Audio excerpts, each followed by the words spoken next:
안녕하세요. 한칼토론 댓글쇼 시작했습니다. 저는 조태임 기자고요. 네, 다들 잠시 좀 전열을 정비하는 시간을 가졌고요. 아까 이제 막 올라온 댓글들 보는데 오늘 막성태 웬일로 일찍 나오셨냐고.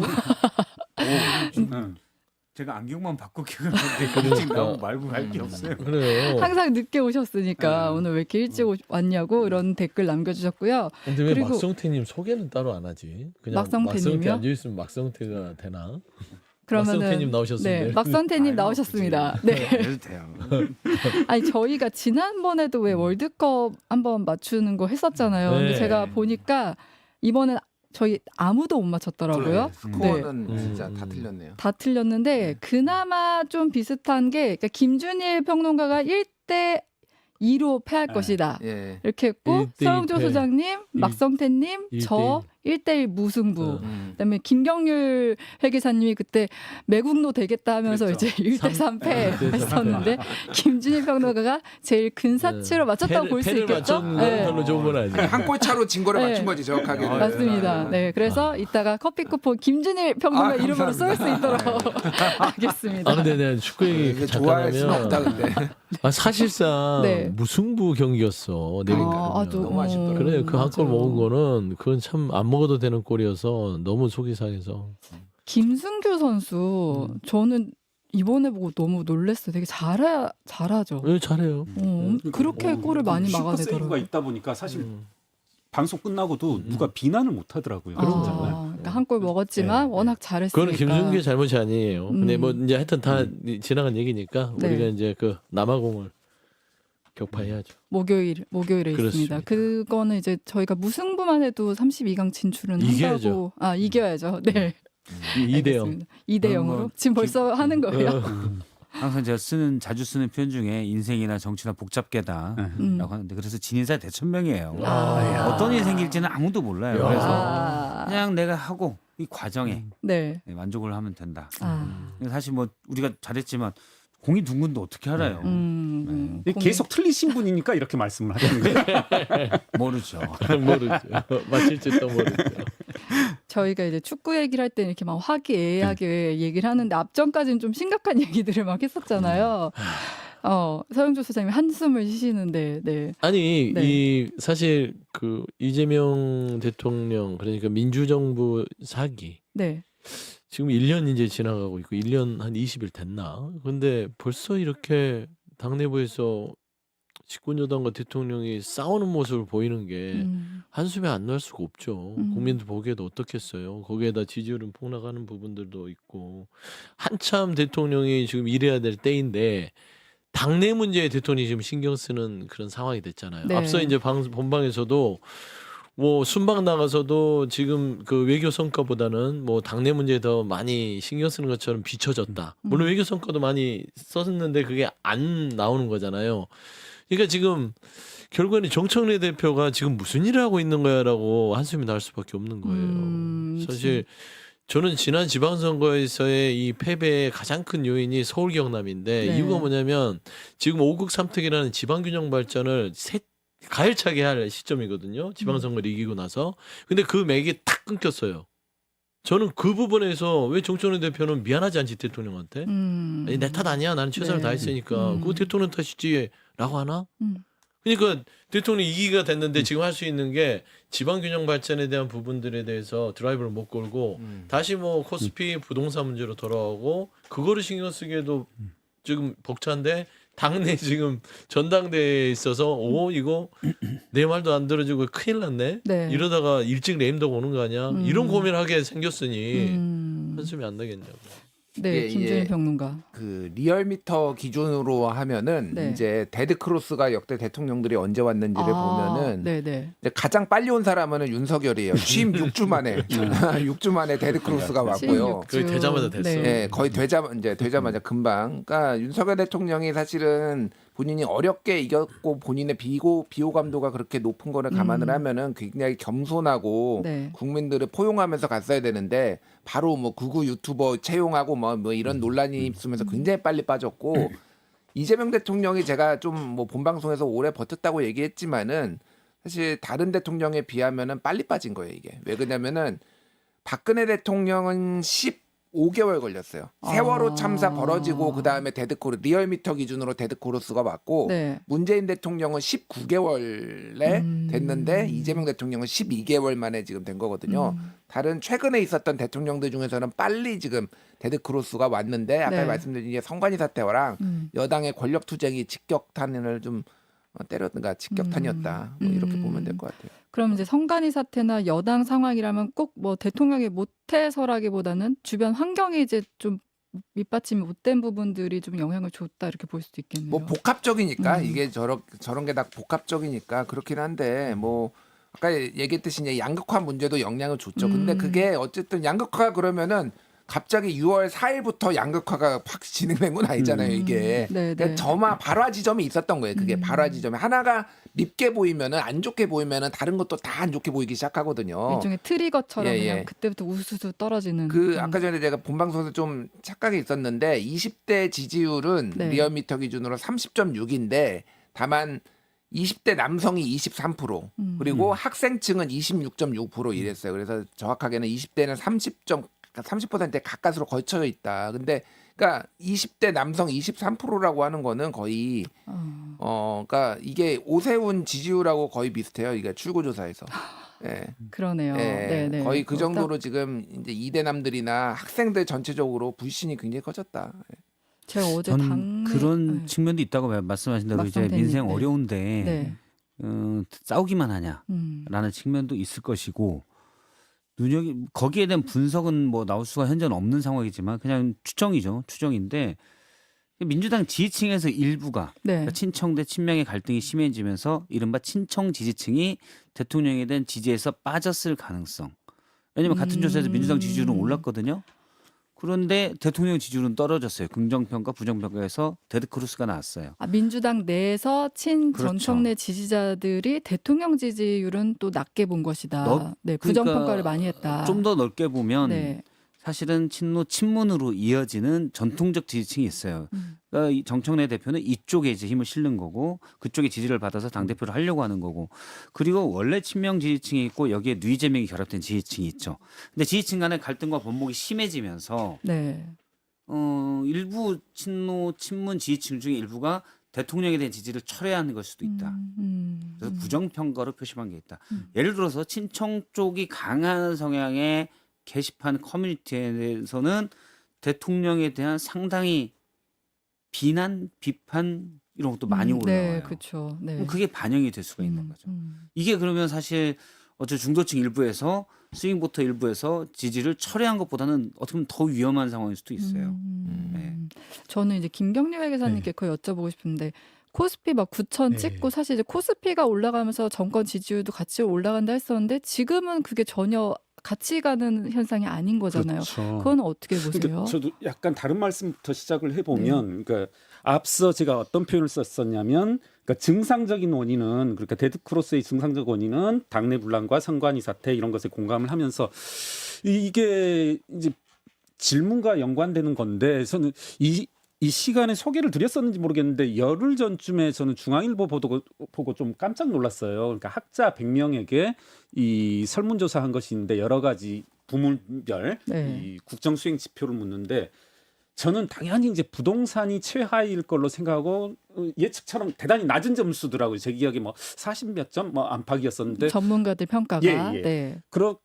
그래 부동산이 제일 낮은 점수겠지 했는데 더 낮은 지표가 뭐가 있었냐면 고용이더라고요. 고용. 예. 그래서 저도 이제 깜빡 놓치고 있는 지표였었는데 그렇지 이게 조금 많이 이번 정부 들어서 여러 가지 지표들이 안 좋을 수 있겠구나 하고 네. 여러 가지 지표들을 또 찾아봤어요. 그랬더니 정말 조금 보니까 여러 가지 심각한 단계더라고요. 저는 그와 같은 고용 지표들과 연관, 특히 고용 중에서도 청년 고용이 네. 아주 심각한 단계여서 저는 이것들이 20, 30대 어떤 지지 성향 표심과 상당한 연관관계가 있지 않을까.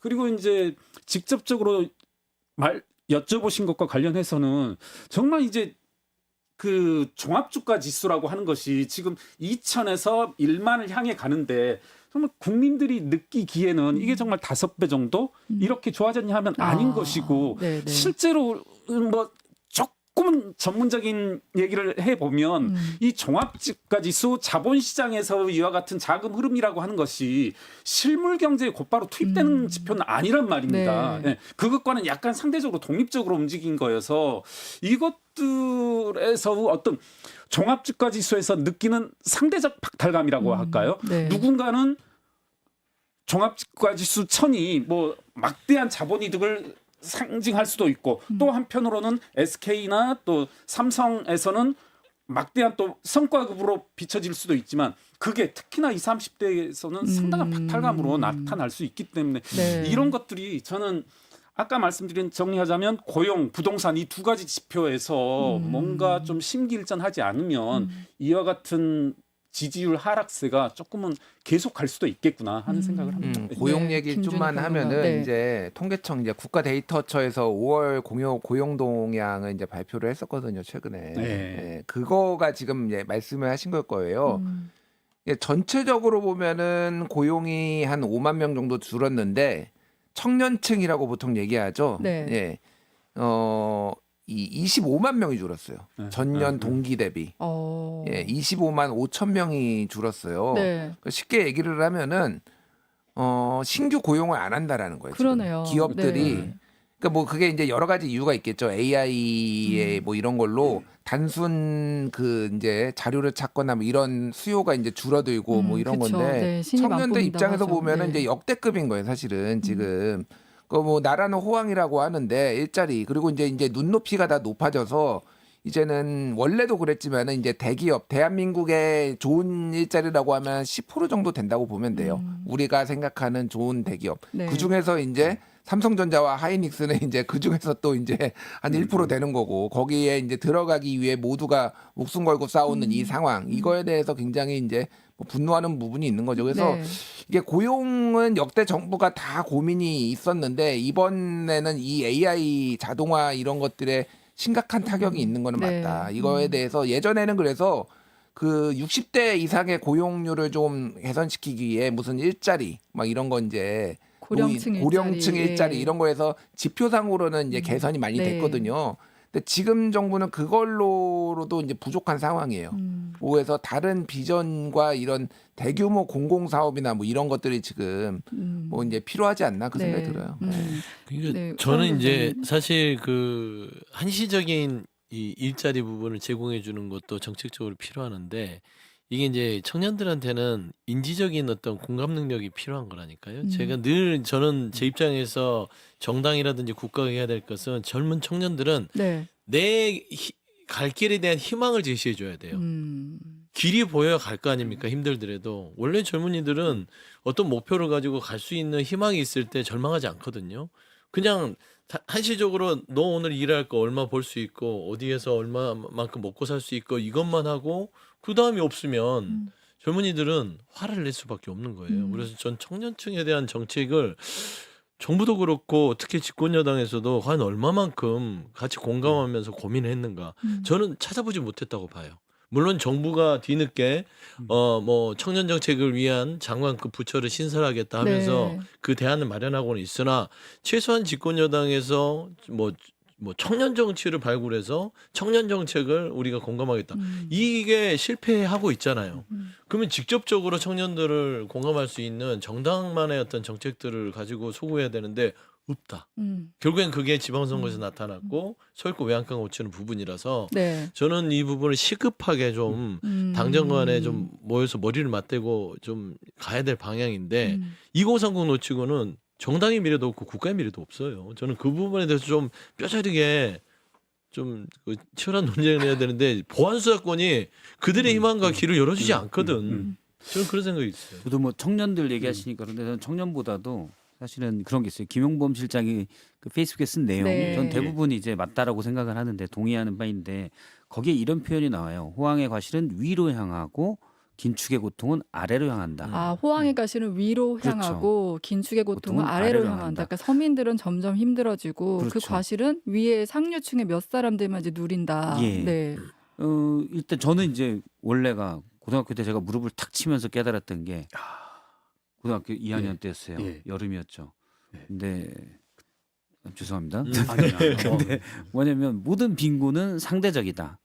기아를 벗어난 굶어 죽는 걸 벗어난다면 그 다음 빈곤은 다 상대적이라는 생각이 든 거예요. 뭐 그 다음에 된다면 아주 기초적인 질병에 대한 대응 이걸 빼고는 상대적이에요. 이건 말하면 뭐냐면 배가 고프다기보다 배가 아픈 게 사실은 더 본질적인 거라는 거죠. 배 아픈 그럼요. 거 남잔데에서 그게 배 더 아픈 본질적인 거. 거예요. 예. 뭐 질투나 이걸 떠나서 예. 사실은 내가 나를 보는 척도는 이 환경에 따라서 정해지기 때문에 이 척도가 올랐는데 저쪽 기준이 올랐는데 나는 그대로 있다. 그러면 저는 더 빈곤해지는 거예요. 김용문 실장 말도 그렇게 볼 수가 있죠. 심지어 코스피가 뭐 만에 가까워지고 네. 부동산도 오른다, 자산이 올라가죠. 그러면 이에 따른 과실로 유동성은 늘어나요. 그러면 그것만으로도 이미 나는 더 가난해진 거예요. 더 빈곤해지는 거죠. 그런데 김용문 실장의 경우는 그것 때문에 그러면 금리를 올리게 된다. 그러면 그것만을 떠나서 더 환경에 나한테는 제약이 되는 거고. 자, 그러면 이건 꼭 20, 30대만이 아니라 40, 50대도 느낄 수 있는 거고. 저도 코스피로 주식으로 삼성전자로 막 몇십억 버는 사람도 있는데 대부분 자산가예요. 네. 원래 투자 자산이 뭐 10억 이상씩 있는 분들은 제가 보니까 10억 이상씩 벌었어요. 그런데 뭐 청년들이나 주식 투자하는 분도 그렇게 못 번 사람이 대부분이고 예, 몇 백만 원 벌고 막 그렇죠. 좋아하는 게 금방 많고. 팔고. 그렇죠. 네. 솔직히 자산 격차는 훨씬 더 심화됐거든요. 그럼 이 불만들이 다 있는데 정치권은 여기에 대한 건 없는 거죠. 지금 댓글들이 다 공감한다는 글이 되게 많네요. 이 경제 얘기를 저희가 사실 정치 얘기를 주로 네, 하고 경제 양극화 얘기를 하니까 반응들이 굉장히 많이 올라오고 지금 다 있어요. 배가 아프신 분들이에요. 그러니까 이제 막성태님은 잘 모르겠지만 이제 어제 우리 회동 결과 중에 하나가 저만 이제 20대 아들을 두고 있는데, 그러니까 저도 많이 대화하는 편은 아니지만 좀 많이 공감해 보려고 하고 많이 이제 무슨 생각하나 노력을 해요. 그러니까 뭐 제가 잘 안다기보다는.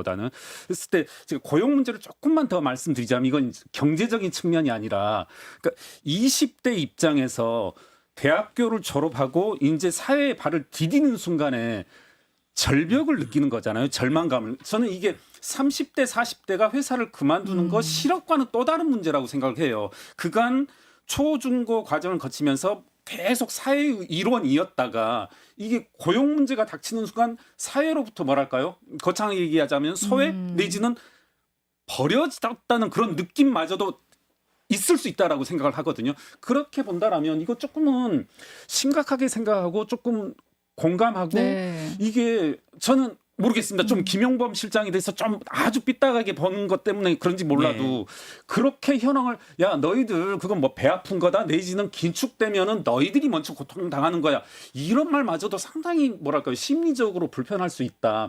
그리고 마지막 한 가지만 말씀드리자면 네. 저는 이번 정부 부동산 정책과 관련해서 지금 중요한 한 가지 수단을 놓쳐버리고 방임해버린 게 이런 말 하거든요.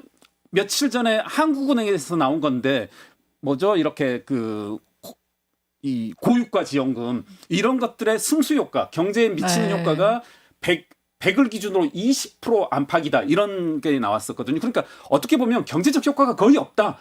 100을 코로나 지원금, 뭐 고유가 지원금 주면 80은 다 저축해 버리더라 소비하지 않고 그런 건데 우리가 승수 효과 가장 좋은 거, 파급 효과가 가장 좋은 걸 건설 경기라고 하거든요. 네. 그런데 지금 이번 정부 들어서 부동산에 대한 억제책으로 말미암아서 신규 부동산 건설이 사실상 중단돼 버렸단 말입니다. 그러니까 저는 여러 가지 측면에서 봤을 때 특히나 조금은 이번 정부에서 몇 가지 점은 좀 실수를 인정하고 내지는 인정하지 않더라도 조금 좋은 수단들을 이제는 좀 풀어쓰고 부동산에 대해서는 좀 전향적인 그런 방향 전환을 좀 촉구합니다. 네, 저는 좀 김준일 평론가. 네. 이견이 있는 게 뭐냐면은 현 정부가 그러면 공급을 안 하려고 하느냐 그건 아니라고 봐요. 네. 그러니까 보유세를 강화하는 것과 공급을 늘리는 거는 제가 보기엔 별개의 문제고 지금 보유세를 강화하니까 그럼 우리가 공급을 하지 말아야지라고 건설사가 지금 생각하느냐 그게 아니에요. 그러니까 특히 이제 수도권 서울에는 땅이 없습니다. 기본적으로. 네. 그러니까 이게 오세훈 시장하고 제가 지난 주말에 이제 그 강적들에서 논쟁도 벌이고 그랬어요. 오세훈 시장은 왜 남탓만 하냐. 본인도 책임이 있는데 네. 라고 하니까 뭐 또 민주당스러운 논리를 가져오시네 그러면서 또 이제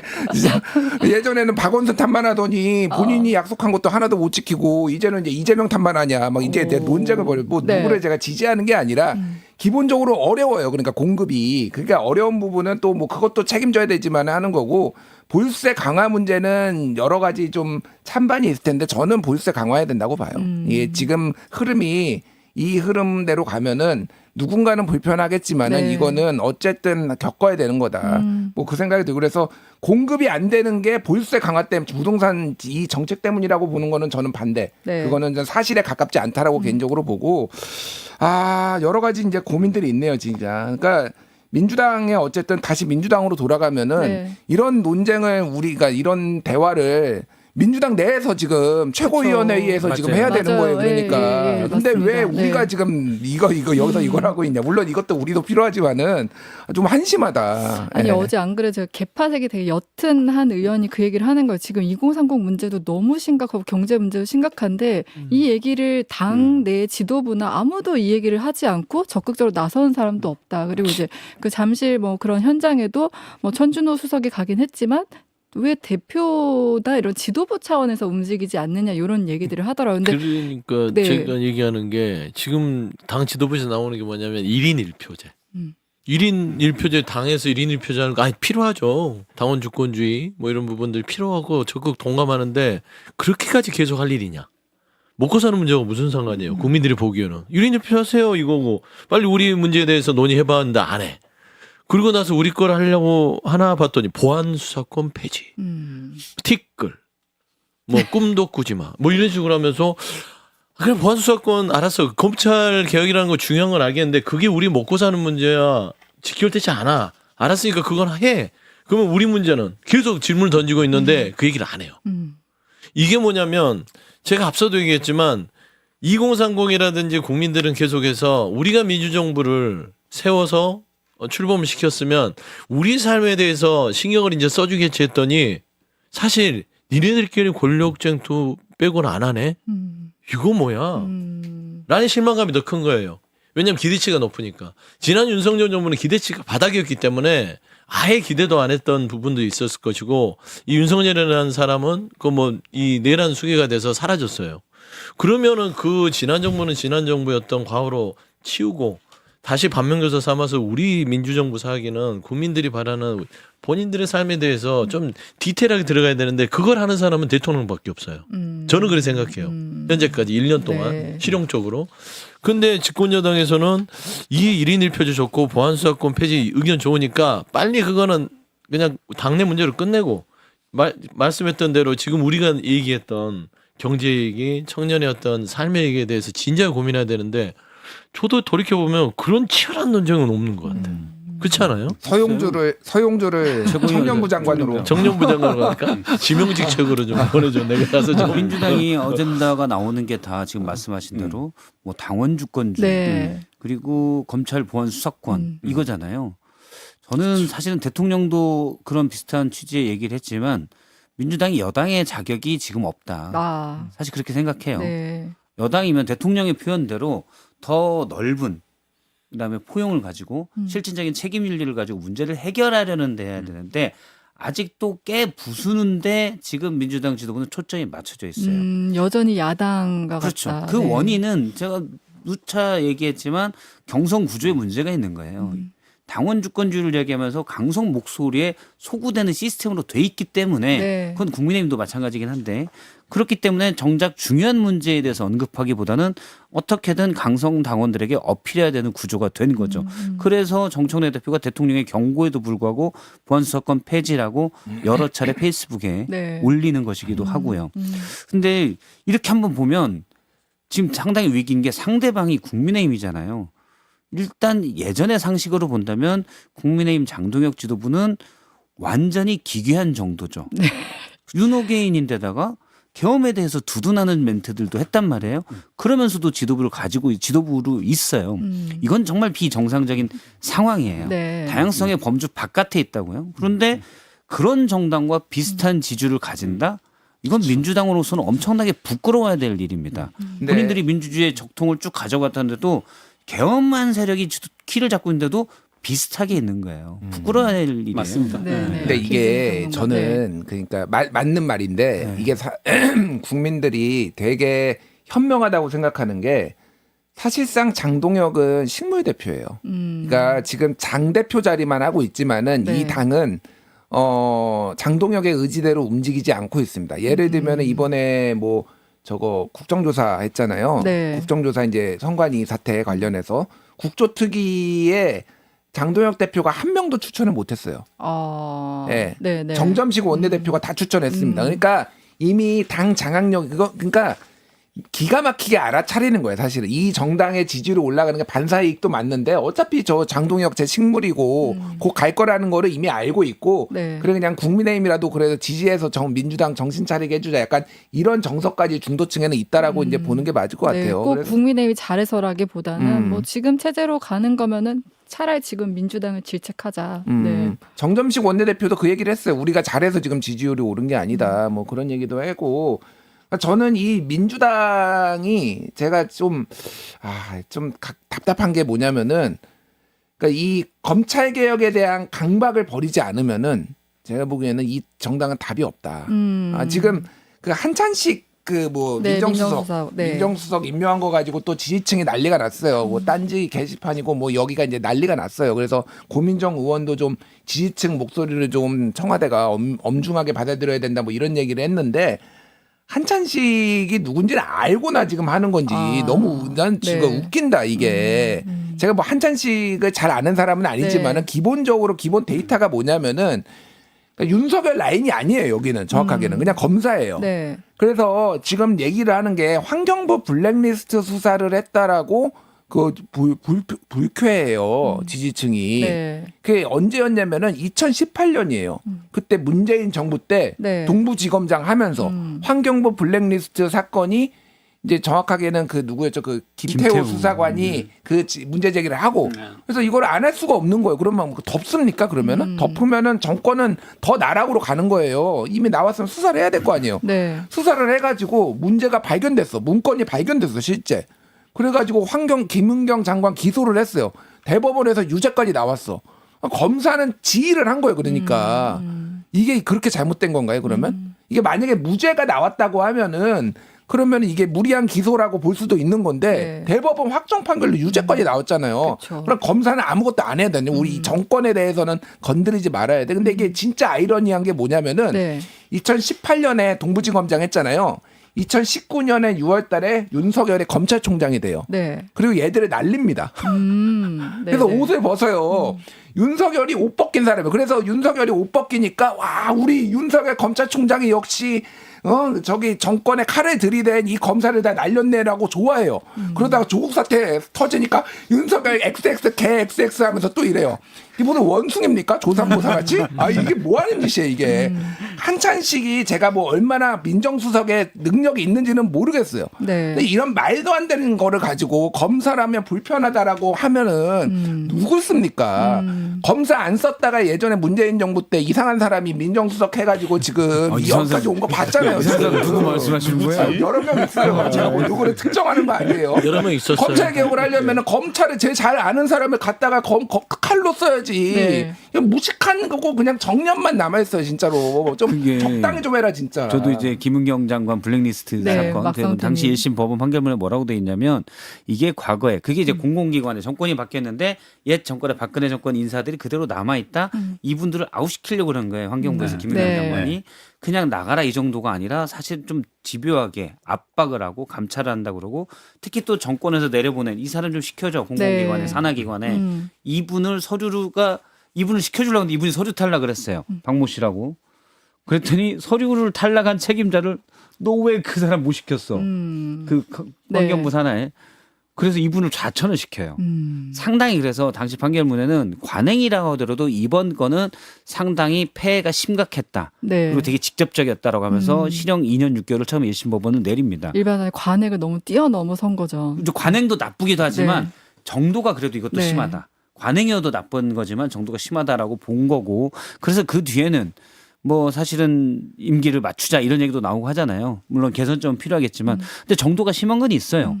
그리고 사실은 조국 당시 민정수석이 했던 거는 윤석열 검찰총장 할 때도 그런 얘기를 했었고 대통령도 그런 뜻을 가지고 있다고 해서 우리 편에 대해서도 정확하게 수사할 수 있는 검찰이 필요하다. 네. 권력에 대해서도 이 얘기를 그냥 한 거예요. 그러면 지금 앞서 말씀하신 대로 한찬식 지금 민정수석에 대해서는 우리 편 수사했다고 뭐라고 한 거잖아요. 예를 들어서 좀 더 구체적으로 들어가서 이분이 예를 들어서 뭐 최소한 박상용 정도에 네. 어떻게든 잡아내려고 뭘 했고 좀 부적절한 정황이라도 있으면 모르겠는데 거기에 대한 언급 그게 있는지 없는지 몰라요. 근데 그런 게 대한 언급은 없고 단순히 우리 편을 수사했다고 해서 반개혁적이다? 이건 아닌 거죠. 네. 그러니까 저도 어제 뭐 뉴스 연구소에도 얘기했지만 이게 실제로 제도 개선으로 이어진 거에 대해서는 맞아요. 긍정적으로 평가를 해야 된다 이런 예. 얘기를 하다가 무조건 검찰이라서 나쁜 게 아니라 실제로 뭐 나쁜 일이 있었으면 검사로서는 당연히 수사를 하고 처벌을 하는 게 맞는 거니까 그런 얘기는 하는데 이제 그 강성 지지층 내에서는 어쨌든 왜 자꾸 민정수석이 검찰 출신이면 세 번째잖아요. 그거에 대한 반발이 있는데 그 부분은 혹시 좀 어떻게 보세요? 저희가요? 네, 서영도 소장님. 일단 뭐 줄 잘 타. 그죠? 중요해. 왜 나를 줄을 태우는지 모르겠어. 근데 저는 그 민정수석 얘기를 지금 물어보시는 거잖아요. 네, 네. 민정수석을 저는 임명하는 부분에 있어서 집권 여당이나 지지층에서 반발하는 거 이해돼요. 왜냐하면 이질감이 느껴지죠. 지지층에서는 이질감. 아니, 네, 당연히 네. 그거는 당연히 느껴질 수 있어요. 네. 좀 거부감도 느껴지고 왜 그러지 우리 사람 많을 텐데 왜 거기 사람을 써? 그리고 뭐 여러 가지 이제 파묘를 해보면은 결코 우리 민주 진보 진영 내에 도움이 됐던 사람은 아닌데 하지만 대통령이 왜 그런 인사를 했을까에 대해서 믿어주면 안 될까라는 저는 막연한 일단 호소를 드리고 싶어요. 네. 우리가 세운 대통령이고 설마 진영을 배신하려고 민정수석을 저쪽 편에 있는 사람을 검사를 썼을까요? 아니죠. 다 생각이 있겠죠. 그러니까 저는 이제 돌이켜보건데 최근에 대통령의 인사의 문제에 대해서 지지층이 문제 제기를 하는데 폭을 넓게 쓰는 게 문제라고 하면 그거는 그 넓게 쓰는 걸 지적하는 사람 쪽이 문제인 것 같아요. 우리 편만 써야 돼요. 우리 편만 쓰면 편식하게 되잖아요. 대통령은 모두의 대통령이 돼야 된다는 것은 우리 진영 내에서도 인정해야 될 거 아닙니까? 그래서 대통령이 여러 번 얘기했어요. 아니 국정 운영은 콘크리트처럼 돼야 된다. 시멘, 자갈, 모래 다 섞어야 단단해지는 것이고 네. 그래야만 그 단단한 콘크리트 안에서 국정이 단단하게 운영되는 것이 우리 편만 쓰면 모래성처럼 모래만 쓰면 모래성처럼 좀 무너진다. 이 얘기 아주 명확하잖아요. 저는 그 부분에 있어서 불편함과 현실에 대해서는 우리 지지층도 인정을 했으면 좋겠고 저는 반대로 집권 여당 그러니까 여당 대표의 눈으로 대통령의 국정 운영을 보면 안 돼요. 여당 대표 내 예를 들어서 여당 대표가 저쪽 국민의힘에 있는 뭐 장동혁을 데려다 앉혀놓는다거나 뭐 박민영 대변인을 앉혀놓으면 하면 난리가 나겠지. 그건 말이 안 되잖아요. 하지만 대통령 입장에서는 색깔이 좀 그 저쪽에 있다 하더라도 고쳤을 수 있는 사람들은 고쳐서 같이 가는 거예요. 그래야만 이게 말하자면 외연을 넓힐 수 있는 거다. 그러니까 대통령의 시각과 집권여당의 대표의 시각은 다를 수밖에 없으나 최소한 더 넓게 시각을 쓸 수밖에 없는 대통령 입장을 믿고 맡기고 좀 뒷받침해주는 그런 마음을 갖는 부분들. 그게 이제 당원들의 이 시각부터 시작하니까 다소 서운하더라도 네. 좀 대통령 좀 믿어줘라. 1년 20일밖에 안 됐다. 한 2년만 더 지켜보세요. 근데 우리- 왜 지금 흔들려고 우리 그래요? 용주형 혓바닥이 기네. 줄 달라니까. 어제 저녁부터 제가 이제 계속 네, 신청을 김경률 대변하고 있는데 최종 어제 저녁에 세 분이 만나셨다고. 그러니까 네. 김경률 회계사님이 좀 이제 친청계 입장을 네. 대변해서 말씀 좀 해주세요. 또. 네. 예. 그러니까 저는 무슨 생각이 우선 드냐면 네. 이렇게 정청래 측 혹은 이제 친청의 빙의에서 보면은 불과 얼마 전에 그 특검으로 전준철 변호사를 임명했던 적이 있어요. 그리고 이재명 대통령이 아주 불쾌함을 표해서 이제 무산된 것으로 알고 있는데 이분이 뭐였었냐면 쌍방울 김성태 회장을 변호했었고 이재명 그 대통령에 대해서 불리한 증언을 유도했다는 이유로 이제 무산됐죠. 제가 알기로. 그럼 이 사안은 어떻게 바라봐야 되느냐. 이재명 대통령이 과거 불과 얼마 전에 전준철 변호사 건에 대해서 취했던 입장과 지금 이 한찬식 변호사 건에 대해서 민정수석 임명건에 대해서 어떻게 바라봐야 되느냐. 이걸 저는 충분히 또 반론이 가능하다. 그런 좀 딜레마 혹은 역시 이제 당내 분쟁 이것을 언급하지 않을 수 없다. 네. 여기서 제가 들어올 때 깜빡하고 좋아요를 눌러달라는 얘기를 안 해가지고 지금 1900개인데 말 안 해도 1900 거예요? 말 안 해도 1900개인데 한 번씩 잠깐 쉬어가는 타임으로 좋아요 한 번씩 눌러주시면 좋을 것 같습니다. 저희 프로그램 끝날 그래요? 때까지 그래도 그러면 3000개, 4000개는 가야겠죠. 4000개는 네, 가야죠. 4000개 가야겠죠. 네, 좋아요 한번 눌러주시고요. 그 민주당 얘기 조금 더 해보면은 이제 그 송영길 의원이 그 이재명 대통령과 최근에 뭐 비공개 만찬을 했다고 하는데 이제 그 어떤 대화를 나눴는지 얘기는 안 나오고 있어요. 근데 요 시점에 뭐 물론 당선돼서 만났을 수도 있고 요 시점에 만난 걸 두고는 좀 여러 추측이 나오는 것 같아요. 또 송영길 의원 같은 경우는 뭐 입각설도 좀 얘기가 나오는 것 같고 근데 이번 전당대회에서 어쨌든 지금 김민석, 송영길, 정청래 이렇게 3파전이 될 것이라는 얘기도 나온 상황에서 요 만찬 좀 어떻게 보시는지 어떤 분부터 말씀을 들어볼까요? 그럼 두 분 막상 사이에 네. 어떤 얘기를 했는지는 밖으로 전혀 나오는 네. 게 없는 것 같아요. 맞아요. 그리고 뭐 이제 관계자들이 그냥 당선된 뒤에 예전에 그 사실은 송영길 의원 지역구로 갔었잖아요, 대통령이. 그래서 그런 걸로 했다라고 하지만 그냥 아주 상식적인 추정을 해보면 전당대회 관련이지 않을까라는 생각이 듭니다. 추측으로. 이건 네. 제 완전히 뇌피셜이에요. 뇌피셜이 왜냐면 뭐 대통령의 뜻을 제가 어찌 알겠어요. 뇌피셜인데 대통령으로서는 김민석 총리가 당대표로서 훨씬 편할 거예요. 김민석 총리는 수석 최고위원으로서 당대표 때도 호흡을 많이 맞췄고 또 김민석 총리가 대통령의 뜻을 거스르는 경우는 거의 없는 것 같아요. 근데 송영길 대표는 약간 다르죠. 송영길 전 대표는. 송영길 전 대표는 원래 성격도 네. 우리가 흔히 얘기하는 독고다이 기질이 강해요. 마이웨이. 예. 네, 마이웨이 강하고. 그럼 대통령과 호흡을 대통령의 우증을 파악해서 호흡을 맞출까? 그건 좀 제가 볼 때는 아닐 것 같아요. 그런데 송영길 의원 말대로 네. 전남 광주에서 지금 송영길 의원의 지지도가 뭐 민주당 지지층에 제일 높게 나오고 있거든요. 그러면 또 이게 대통령으로서는 약간 이거 어떻게 되지라는 생각도 들 것 같아요. 그래서 뭘 지시하고 이런 걸 떠나서 네. 뭐 전반적인 그림에 대한 서로 간의 공유, 공감대 그런 대화가 있지 않았을까라고 추정을 합니다. 네. 네. 우리 김준일 평론가. 그러니까 뭐 이제 박지원 의원도 제가 최근에 인터뷰도 하고 그랬는데 이제 이 정치권에서 민주당 쪽에서 나오는 거는 그러니까 김민석 총리가 이제 서울 영등포구 신길동 출신이고 예, 호남하고 아무런 관련이 네. 없잖아요. 그래서 호남에서의 어떤 인지도나 어떤 뭐 득표력이나 이게 이제 송영길 뭐 정청래 대표도 상관이 없지만 그동안 호남에 공을 들였고 그래서 그냥 붙으면은 어려우니 같이 이 둘이서 사실상 러닝메이트처럼 네. 송영길, 김민석 이렇게 하다가 단일화를 해주고 막판에 빠지는 뭐 이런 얘기들이 나오더라고요. 네. 뭐 그래서 뭐 2강 1중으로 이제 박지원 의원은 보는데 이게 정말로 그렇게 갈지는 모르겠어요. 제가 말하는 거는 만약에 송영길 대표가 송영길 의원이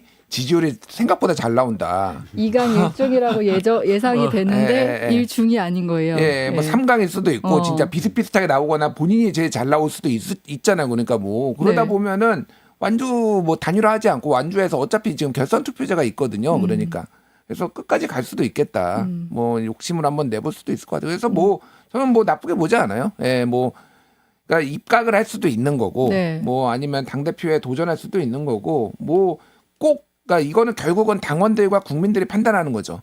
그러니까 누가 더 나은 당 대표인지를 김민석 총리만이 정답이냐? 뭐 그건 아니고 뭐 정청래 대표가 되면은 또 새로운 길이 열리는 거예요. 저는 그래서 그거는 그들이 판단하는 건데 제발. 네. 그 기준을 보안 수사권으로만 하지 말아줘. 네. 폭넓게 말아. 내가 말하는 거는 오직 검찰 개혁과 여기에 꽂혀가지고 세상 만사. 나라가 망해도 검찰 개혁이야 이 정당은. 네. 그러니까 네, 서영조 소장님. 이게 송영길 의원이 전당대회 나가는 거는 100%예요. 송영길 의원님. 네. 네. 그러니까 당대표 출마하는 거 100%고. 근데 전제 조건이 최근에 이게 또 논박이 있던데 정청래 대표가 안 나가면 안 나가는. 그러니까 본인이 인터뷰를 하신 거더라고요. 인터뷰를 했더니 네. 이제 또 신청계 쪽에서 뭐 우습다. 뭐 그런 조건이 어딨냐 하는데 그게 정확한 명분이에요. 그 이유는 뭐냐면 정청래 대표의 연임 도전은 이재명 대통령을 위협하는 도전이기 때문에 송영길 의원에게 이재명 대통령은 지켜야 될 사람이에요. 지난 이제 개항을 해서 첫 대선 패배 이후에 정치적으로 굉장히 궁지에 몰렸던 이재명 대통령을 위해서 개항을 사실 양보하고 정치인으로서의 보호막을 쳐준 사람이 송영길 의원입니다. 사실 이재명 정권의 1등 공신이 송영길 의원이라 해도 누가 부인할 사람은 없을 거예요.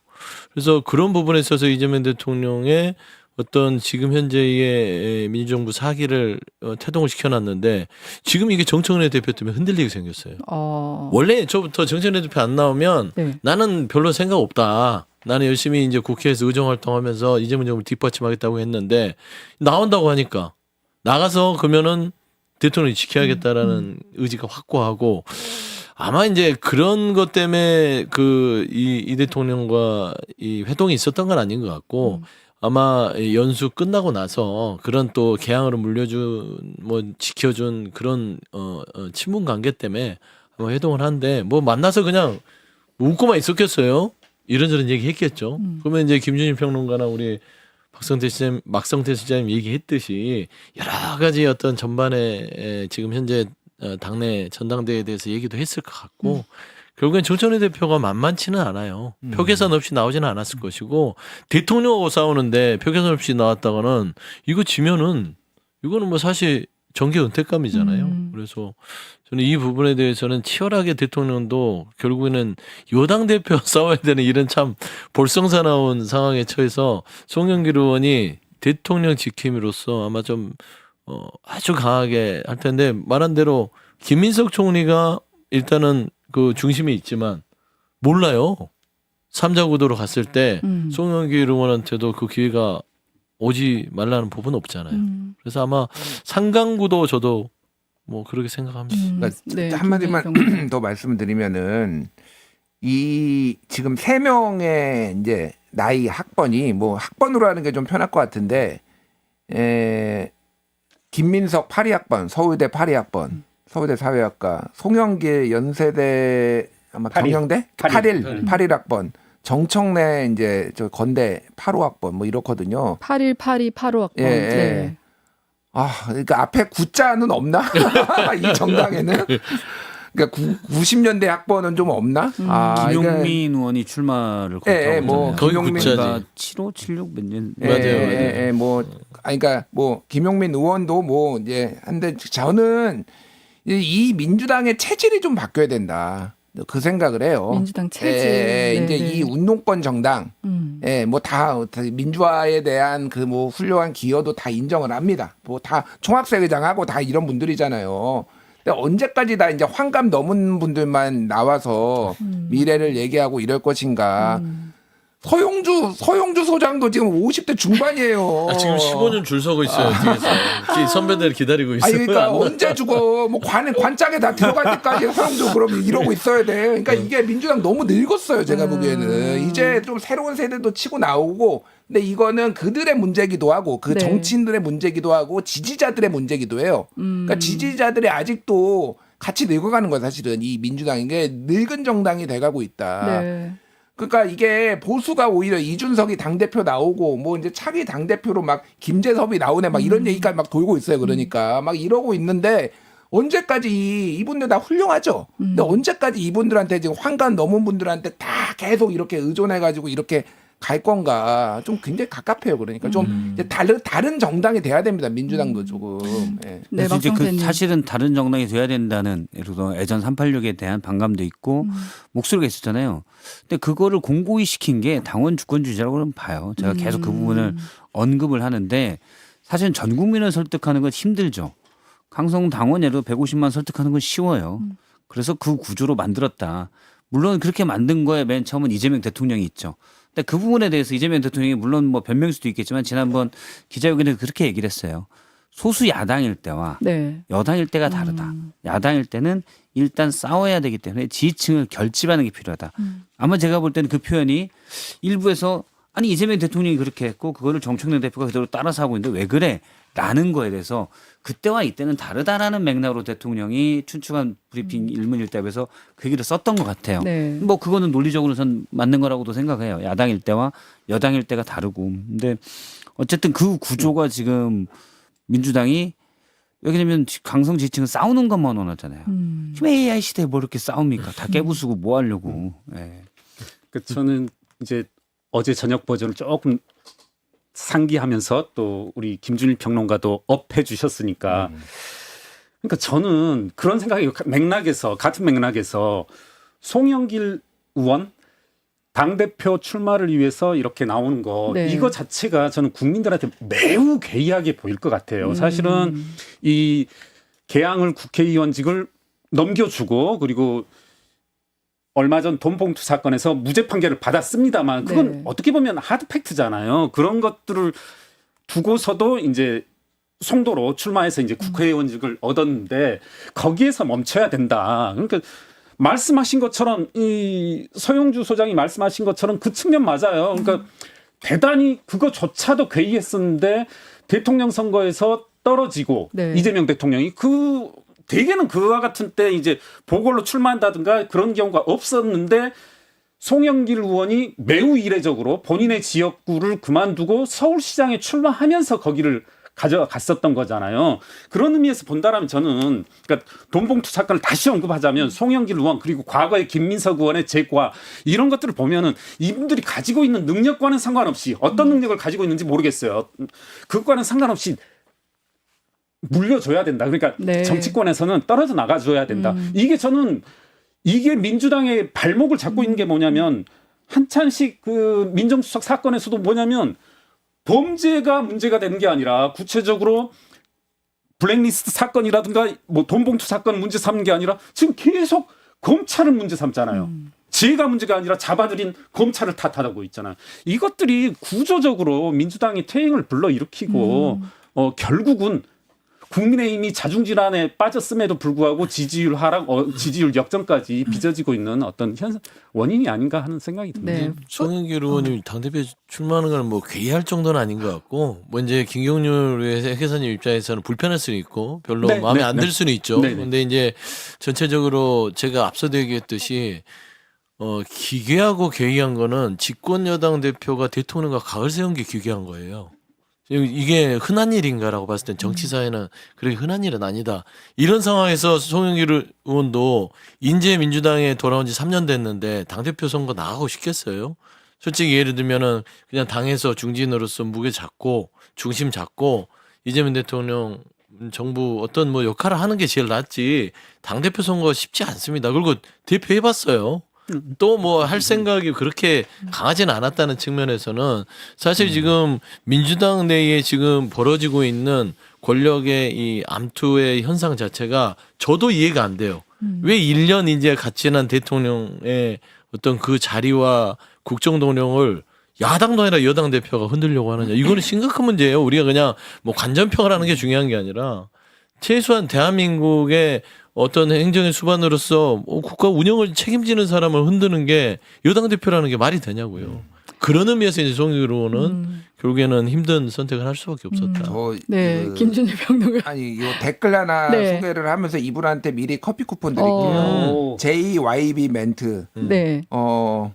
지금까지 민주당 얘기만 길게 해서 멀미나요. 아니 저도 지금 안 그래도 뽑아놨거든요. 그래서 이제 다음 얘기로 넘어가려고. 네. 네. 지금 이게 얼마나 국민의힘이 옛날에 있었구나. 국민의힘 얘기만 진짜 1시간 동안 한 적도 있는데 지금 민주당만 까는 거. 그만큼 좀 기이한 현상이라서 그런 거예요. 아이고 짧게 요거는 마지막으로 얘기하면 민주당 얘기기도 한데 그 시사인이 최근에 한국리서치하고 해가지고 지방선거 이후에 이제 평가한 거 요거 되게 재밌어요. 네. 잡지도 한번 보시고 이제 아마 네이버나 이런 데도 좀 있으면 뜰 거예요. 그런데 이렇게 눈에 띄는 게 그 주요한 사람들에 대해서 이렇게 감정 온도도 물어보고 그랬거든요. 비호감도로 근데 김어준 씨에 대한 비호감도가 79%가 나오고 감정 온도가 0이면은 이제 매우 안 좋은 거고 100이면은 매우 좋은 거거든요. 감정 온도가 19가 나왔는데 전환길이라고 시진핑이 18이 나왔어요. 김어준 씨와 전환길이 거의 비슷하게 나온 거네요. 네, 거의 지금 씨랑. 김어준이 급급이 됐다. 그러니까 이게 지금 민주당의 이 분란과 이거에 대해서 사람들 민주당 지지층에서도 지금 굉장히 안 좋게 나오고 있거든요. 그러니까 이게 모든 거에 좀 원인이 있다라고 김어준을 좀 보는 시각도 있는 것 같아요. 그러니까 대통령하고 좀 각 세우고 뭐 여러 가지 뭐 등등등. 그래서 제가 뭐 지난번에도 제가 그렇게 많이 얘기한 건 아닌데 김어준한테 뇌를 의탁했나 이렇게 그걸로 또 썸네일을 뽑으셨더라고요. 네, 조회수도 많이 나왔어요. 저는 민주당이 김어준 이 당원들이 김어준 중독에서 벗어나지 못하면 이 당은 미래가 없다고 봐요. 진짜 냉정하게 보면은 그게 모든 게 다 규결돼 있어요. 그러니까 검찰 개혁에 오직 나라가 망해도 검찰 개혁 이 기조도 그렇고 이 늙은 정당으로 되는 것도 그렇고 쫙 김어준하고 연관돼 있다. 이제 네. 좀 김어준 중독에 좀 벗어나봐라. 네. 네. 검찰개혁 박성태님. 민주당 지지층이 강하게 검찰개혁 얘기하는 거는 특히 이제 거기서 핵심은 김어준 씨와 유시민 작가인데 그게 있는 것 같아요. 저는 뭐 예전부터 약간 그렇게 생각했는데 노무현 전 대통령의 일에 대한 복수가 들어가 있다고 봐요. 곁에서 지몬미죠. 네. 지몬미고 거기에 대해서는 지지층도 부채의식이 있어요. 그러니까 그것들이 같이 결합되면서 사실 이렇게 된 건데 그러면 이렇게 해서 검찰을 아예 다 수사권을 없애고 하는 걸 과연 노무현 전 대통령은 원할까? 물론 이 두 분들이 앞서 얘기한 두 분들이 노무현 전 대통령이 훨씬 잘 알겠지만 전 그러지 않을 거라고 봐요. 그리고 그 뒤에 그분들의 그런 복수죠 사실은. 복수와 검찰에 대한 복수와 그다음에 그 지지층의 그 반검찰 정서를 이용하려는 일부 정치인들. 전 거기엔 정청래 대표도 들어가 있다고 보고 이분들이 결합되면서 검찰개혁이 마치 지고지순한 가장 최고의 진보적 아젠다인 양. 물론 2019년에 조국 사태도 거기에 들어가 있겠지만 조국 사태는 대법원의 유죄 판결이 난 거예요. 그럼에도 불구하고 이게 왜곡되지. 물론 그 뒤에는 되면서 물론 이재명 대통령에 대한 뭐 기소 이런 거 여러 가지 들어가 있겠지만 그래서 좀 많이 대통령 얘기들 이거는 오염돼 있는 슬로건이 됐다. 약간 그렇게 봅니다. 근데 네. 과연 그럼 경찰은 무수한 수사와 무수한 비리가 있는데 경찰 개혁은 왜 안 하는 거예요? 그 차이는 딱 하나가 있습니다. 경찰은 권력자를 수사할 힘이 없어요. 네. 검찰은 있어요. 그래서 권력자들은 검찰만 빼면 안전해요. 저는 그게 차이가 있다고 봐요. 이제 민주당 얘기는 그만하고 국민의힘 얘기 알겠습니다. 짧게 좀 하고 갈게요. 혼신의 장동혁 네. 대표를 해야지. 제가 어제 잠깐만 이게 어제 정치 상황을 보면서 세 단어로 요약이 되더라고요. 혼신의 장동혁, 혼신의 장동혁, 울분의 조국, 네. 정신승리의 민주당.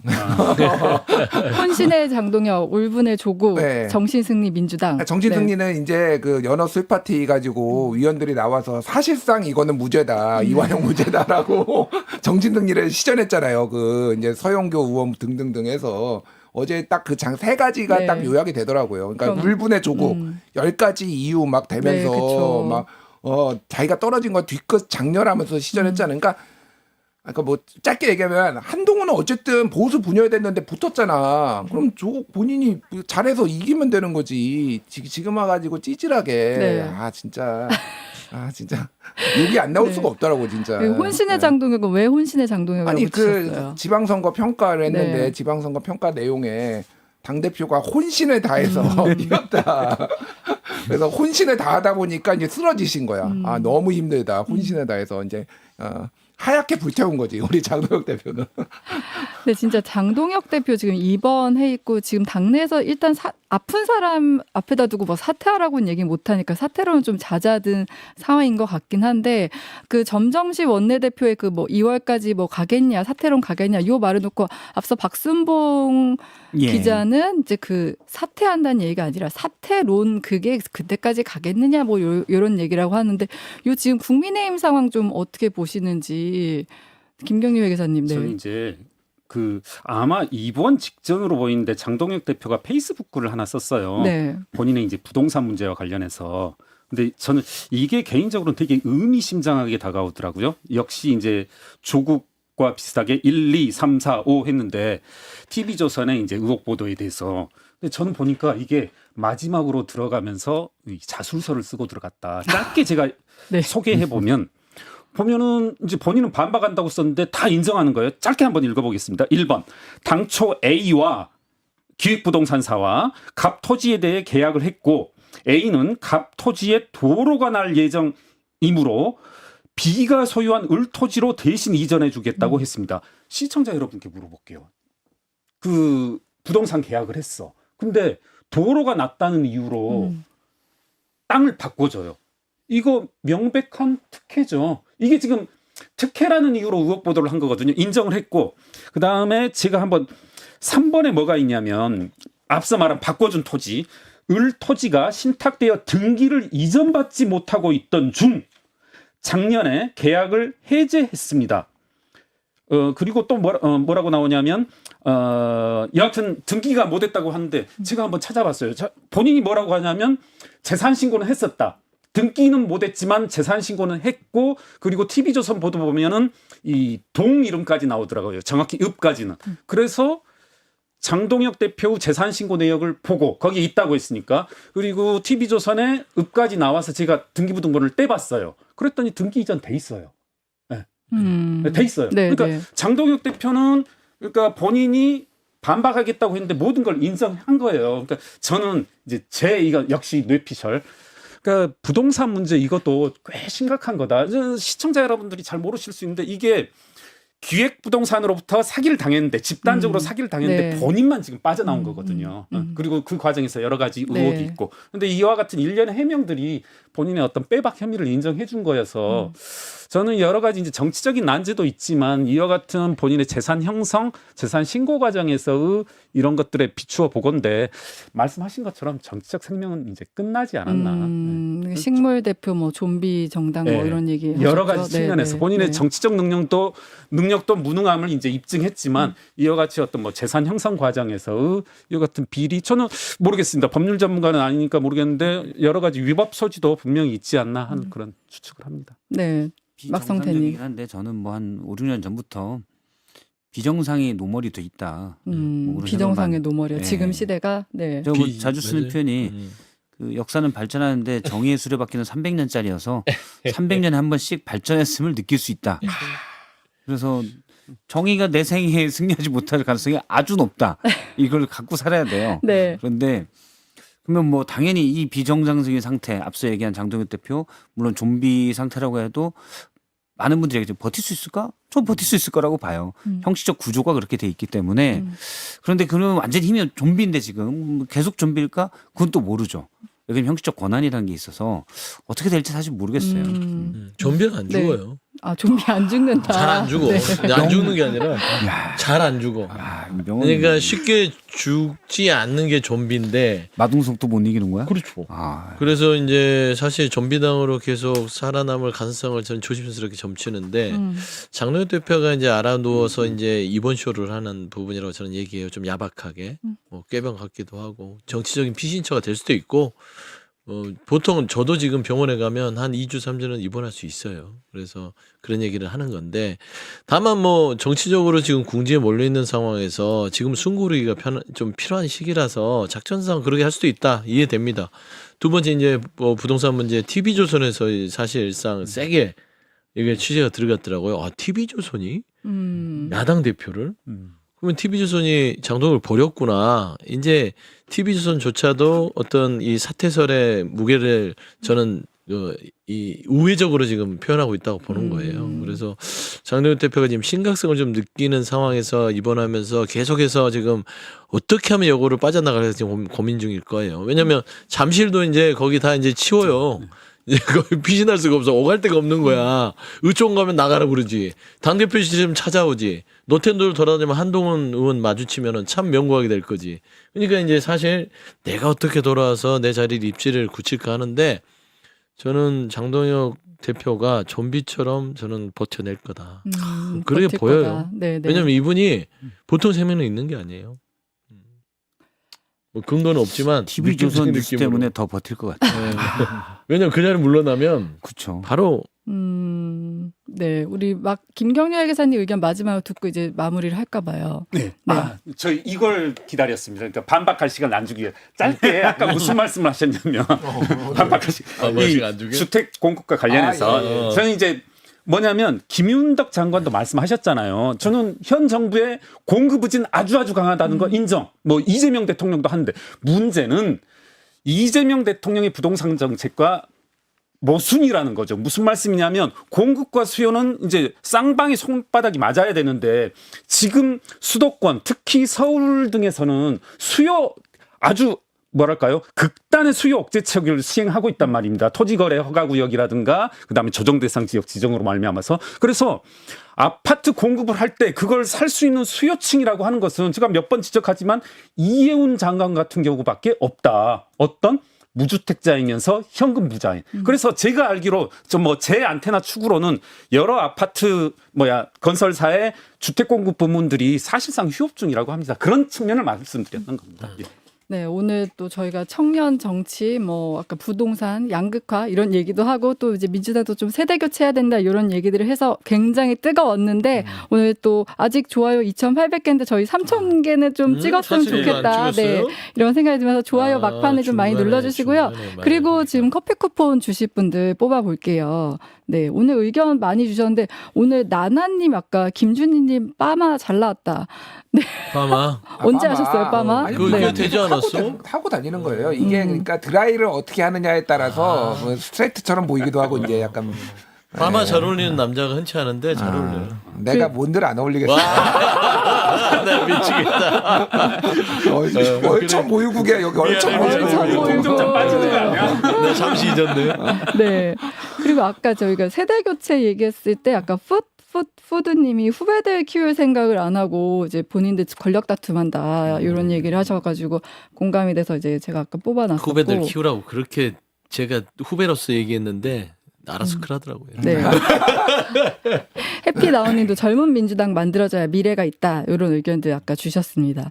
혹시 커피 쿠폰 제가 커피 쿠폰이라고 그러네요. 커피 쿠폰 네 누구 뽑으신 분 있으실까요? 예. 네.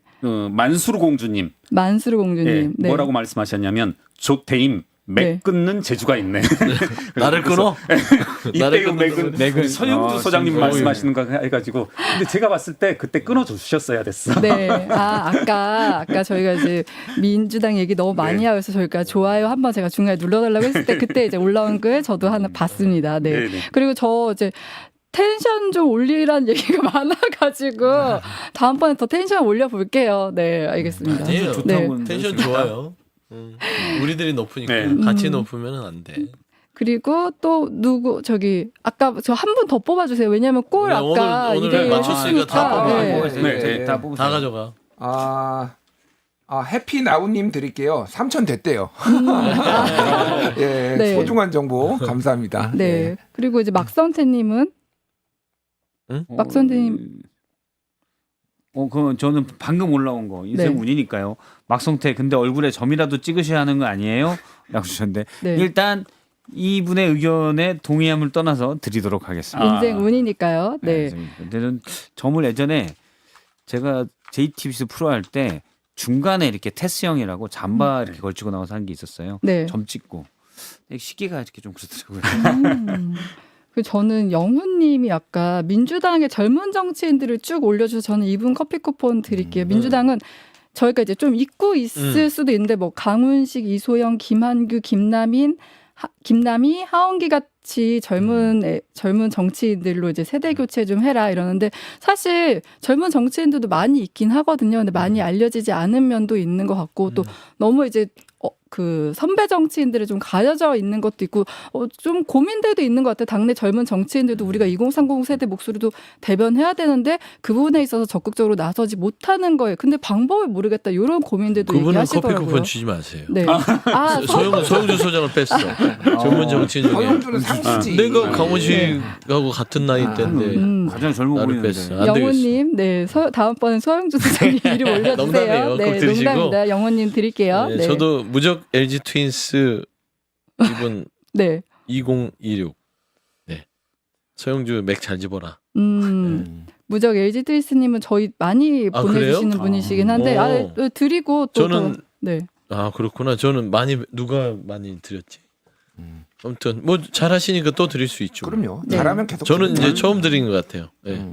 알겠습니다. 네, 이렇게 해서 뽑히신 분들은 저희가 자막 이제 나가 텐데요. 자막 뉴스쇼 cbs@gmail.com으로 아이디와 연락처 보내주시면은 저희가 커피 쿠폰 쏴드릴게요. 커피 쿠폰 받으실 분들 JY 비멘트, 만수르공주, 해피나우, 아메리카노, 무적 LG 트윈스 2026, 영훈님 이렇게입니다. 저희 이제 메일 보내주시면 되겠습니다. 오늘 이제 열띤 토론을 했는데 저희가 이제 다음 주, 그러니까 당분간은 계속 민주당 얘기가 주가 되는 것 같긴 해요. 저희도 사실 맨날 같은 얘기를 하는 것 같아서 이 맞나 뭐 이런 생각 드는데 또 매일매일 이슈가 있다 보니까 이런 얘기를 하게 되는 것 같습니다. 다음 주에도 또 저희가 더 알차고 꽉 채운 토론으로 찾아오도록 하겠습니다. 개혁신당 얘기를 한번 해야 되는데 개혁신당 얘기? 다음 주에 한번 네. 약간 뭐 전체는 아니더라도 개혁신당 얘기를 좀 그러면 소수 정당에 대해서 한번 얘기 좀 할까요? 개혁신당은 오, 좋습니다. 정의한 사태도 있고 네. 개혁신당의 미래는 어떻게 될 것인가 좀 조국 얘기를 혁신당 한번- 얘기도 있고. 조국 혁신당. 예, 진보당 얘기도 있고. 네, 정의당, 녹색당 네, 이런 것도 다음 한번 주 쭉 예고하셨습니다. 네, 개혁신당이랑 그러다 조국혁신당 민주당 등. 네. 기승전 민주당. 네, 오늘 여기서 마무리하겠습니다. 다들 고생하셨습니다. 네, 감사합니다. 네, 감사합니다.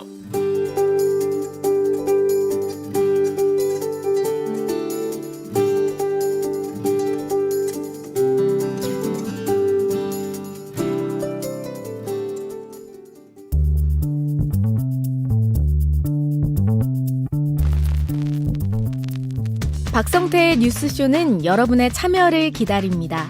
구독과 좋아요, 댓글 잊지 않으셨죠? 평일 아침 7시 10분 실시간 라이브도 참여하실 수 있습니다.